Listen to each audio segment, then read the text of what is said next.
तो आज हम सीखेंगे एक्सेल का टॉपिक नंबर 28, स्टॉक मेंटेन करना। आइटम कौन कौन से हैं? माउस, कीबोर्ड, मॉनिटर, सीपीयू और यूपीएस। अभी देखोगे परचेज भी जीरो है, सेल भी जीरो है और स्टॉक भी जीरो है। अब यहाँ पे देखोगे परचेज के लिए यहाँ पे मैंने 3 कॉलम बना रखे हैं। ये परचेज के लिए बना रखा है और ये सेल के लिए बना रखा है। मैं जो भी परचेज करूँगा वो मुझे यहाँ लिखना है और जो भी मैं सेल करूँगा वो मुझे यहाँ लिखना है। तो मैंने परचेज किया 1 तारीख को, 1 जनवरी 2025 को परचेज किया मैंने माउस, और माउस परचेज किया मैंने 10 पीस। तो यहाँ देखो 10 पीस आ गया माउस। अगर मैंने परचेज किया 1 तारीख को मॉनिटर, और मॉनिटर मैंने परचेज किया 50 पीस, देखो 50 पीस मॉनिटर में आ गया अपने आप। अगर मैंने परचेज किया 2 जनवरी को और मैंने परचेज किया इस बार सीपीयू, और सीपीयू मैंने परचेज किया 100 पीस, तो देखो सीपीयू में यहाँ पे 100 पीस आ चुका है। मैंने क्या किया 2 तारीख को माउस परचेज किया दोबारा, और इस बार मैंने माउस परचेज किया इस बार 2 तारीख को 150 पीस परचेज किया। अब जैसे मैं एंटर करूँगा देखना माउस कितना परचेज किया अभी तक मैंने 160 पीस परचेज किया है। एक बार मैंने किया 1 जनवरी को किया था मैंने 10 पीस परचेज, और बाकी 2 तारीख को मैंने परचेज किया 150 पीस। टोटल देखोगे मेरे पास 160 पीस माउस है। स्टॉक कितना है मेरे पास 160 पीस का है। सेल अभी तक मैंने कुछ नहीं किया। एक काम करते हैं 3 तारीख को हम एक सेल करते हैं, ठीक है। 3 तारीख को मैंने यहाँ पे सेल किया, और सेल मैंने किया माउस, और कितना पीस सेल किया 10 पीस मैंने सेल किया। अब जैसे मैं एंटर करूँगा देखो सेल में 10 पीस आ गया, और स्टॉक कितना बचा हुआ हमारे पास 150 पीस बचा हुआ है स्टॉक। तो ये ऑटोमेटिक देखो हमारा स्टॉक मेंटेन हो रहा है। बस क्या करना है, जो आप परचेज करोगे आपको इधर लिखना है, और जो भी आप सेल करोगे आपको बस इधर लिखना है किस तारीख को कौन सा आइटम खरीदा और कितनी क्वांटिटी में खरीदा। बस आपको यहाँ पे लिखना है, और यहाँ पे आपको बताता रहेगा ये कंप्यूटर जो है। माउस आपके पास 150 पीस बचा हुआ है, और मॉनिटर कितना बचा हुआ है 50 पीस बचा हुआ है, कीबोर्ड कितना बचा हुआ है 0 पीस। फॉर्मूला कौन सा यूज किया मैंने, देखो मैं आपको बताता हूँ। इसके लिए मैंने फॉर्मूला यूज किया है सम इफ का। फॉर्मूला क्या करना है, देखो आपको लगाना है फॉर्मूला परचेस में। यहाँ क्लिक करोगे और इक्वल टू करोगे, सम इफ लगाओगे, ब्रैकेट ओपन करना है, और रेंज में क्या करना है परचेस निकाल रहे हो, परचेस वाला जो आइटम है इसका रेंज सेलेक्ट करना है आपको इस तरह से, और फिर इसको लॉक करना है। F4 बटन दबा के इसको लॉक कर देना बस। लॉक क्यों क्या जानते हो, जब यहाँ से इसको ड्रैग करूंगा ना तो ये हमारा सेल ड्रैग नहीं होना चाहिए, इसलिए मैंने F4 बटन दबा के इसको लॉक कर दिया। फिर यहाँ पे आपको बस कोमा लगाना है।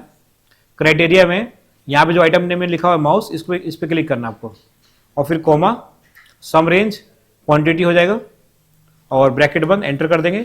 देखो परचेज कितना किया माउस 0 पीस।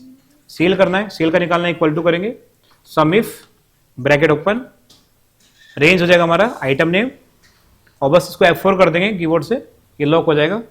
कोमा, क्राइटेरिया हो जाएगा हमारा माउस, और इसको लॉक नहीं करेंगे हम, कोमा, सम रेंज, क्वांटिटी, और इसको हम लॉक कर देंगे F4 से, और ब्रैकेट बंद करके एंटर कर देंगे। देखो आपको यहाँ पे सेल भी आ गया 0 पीस।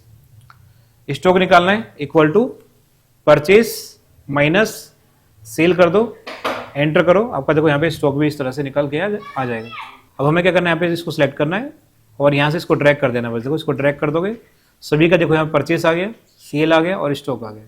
अब मैं क्या करता हूँ, अगर मैंने परचेस किया कुछ 1 तारीख को, अगर मैंने परचेस किया माउस 1 तारीख को, और मैंने क्वांटिटी परचेस करी 20, ऑटोमेटिक देखोगे 20 पीस आ चुका है इधर। अगर मैंने 2 तारीख को परचेस किया, यहाँ पे 2 तारीख को मैंने परचेस किया कीबोर्ड, और ये मैंने क्वांटिटी परचेस करी 100 पीस, यहाँ देखोगे 100 पीस। कीबोर्ड पूरा नहीं लिखा हमने, कीबोर्ड लिखा, एंटर किया, तो कीबोर्ड में देखोगे 100 पीस अभी नहीं आया। क्यों नहीं आया जानते हो, इसमें हमने कुछ गड़बड़ी कर दी है। ये देखोगे हमने जो है इसको F4 नहीं किया, तो हमें क्या करना पड़ेगा, इसको F4 करना पड़ेगा दोबारा।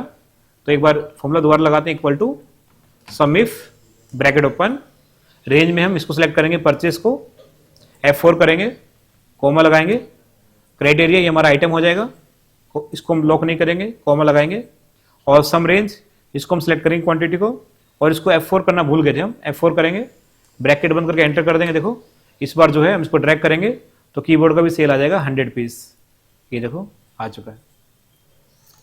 अगर लॉक नहीं करोगे तो आंसर नहीं आता है। आंसर इसलिए नहीं आता क्योंकि सेल हमारे ड्रैग हो जाते हैं, तो सेल आपके फिक्स होने चाहिए तभी आपका आंसर आएगा ये। अगर हमने 3 तारीख को परचेस किया, ये मैंने परचेस किया 3 तारीख को सीपीयू, और सीपीयू मैंने परचेस किया 200 पीस, आप देखोगे सीपीयू यहाँ पे आ चुका है 200 पीस। अगर मैंने पहली सेल करी 4 तारीख को, ये 4 जनवरी 2025 को मैंने पहली सेल करी, और पहली सेल करी मैंने माउस की, और मैंने सेल किया 50 पीस। यहाँ देखो माउस आ गया हमारा 50 पीस सेल हुआ है। परचेस हमने कम किया है, सेल हमने ज़्यादा कर दिया है। तो यहाँ पे हम क्या करते हैं, माउस का जो सेल है इसको 100 कर देते हैं। यहाँ देखोगे आप परचेस में ये 100 पीस आ जाएगा। 50 पीस हमने बेचा, 50 पीस हमारे पास बचा हुआ है। अगर मैं माउस दोबारा परचेस करता हूँ 4 तारीख को, देखो माउस मैंने दोबारा परचेस किया, और इस पर मैंने परचेस किया 500 पीस। एंटर करोगे, माउस देखो हमारे पास कितना आ गया, 600 पीस हो गया, और 50 पीस हमने सेल किया, 550 पीस हमारे पास बचा हुआ है।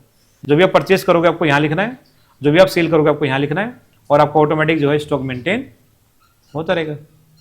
ये इसका फॉर्मूला लिखा हुआ है, देखो ये छोटा सा फॉर्मूला है परचेस करने का, equal to sum if bracket open select item F4 कर देना, कॉमा लगाना, फिर आपको सेलेक्ट करना है माउस को, जो यहाँ लिखा है ना माउस, इसको आपको सेलेक्ट करना है, और इसको लॉक नहीं करना है, क्वांटिटी को सिलेक्ट करना है, परचेस वाला क्वांटिटी, और इसको आपको F4 बटन दबा के लॉक कर देना है। ऐसे सेल में करना है, equal to sum if bracket open select item F4 comma mouse comma quantity F4 bracket बन एंटर। ऐसे आपको स्टॉक निकाल सकते हो, परचेस माइनस सेल, और एंटर कर देना है। ये आपको समझ में आया कि नहीं बताओ? बना लोगे सीट? तो डेटा जो हमारी वेबसाइट पर आपको मिल जाएगा, ये सारे फॉर्मूले भी वहाँ मिल जाएंगे। देखिए एक बार सीट बनाओगे।